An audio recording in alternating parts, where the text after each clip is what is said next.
ఈ రైస్ ఇంకా సూపు సెట్ అయిపోయింది. మెత్తగా ఉన్నది, నోట్లో వేసుకొని తిని కరిగిపోతుంది.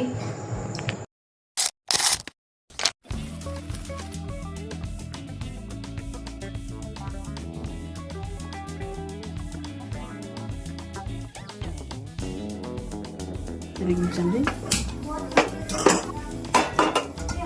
నూనె, మటన్ని శుభ్రంగా కడుక్కోవాలండి.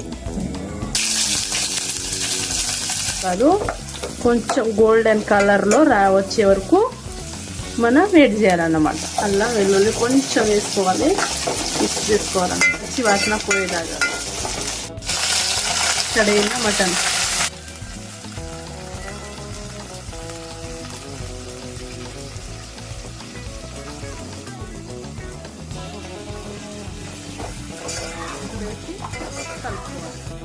టమాటా మెత్తపడే వరకు ఉడికించుకోవాలి.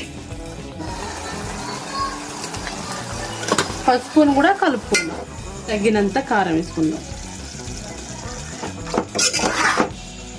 పసుపు కారం వేసిన తర్వాత కొంచెం నీళ్ళు వేస్తే ఉడుకుతుంది అన్నమాట. కొంచెం నీళ్ళు వేసుకోవాలండి.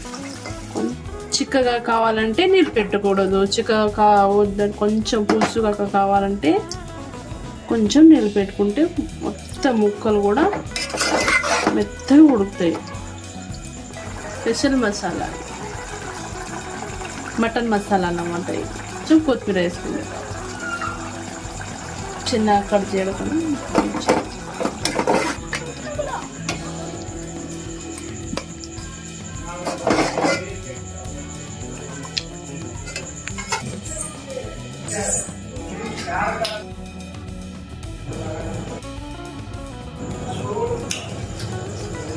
సూపర్ ఉంది నాకు మటన్ కర్రీ.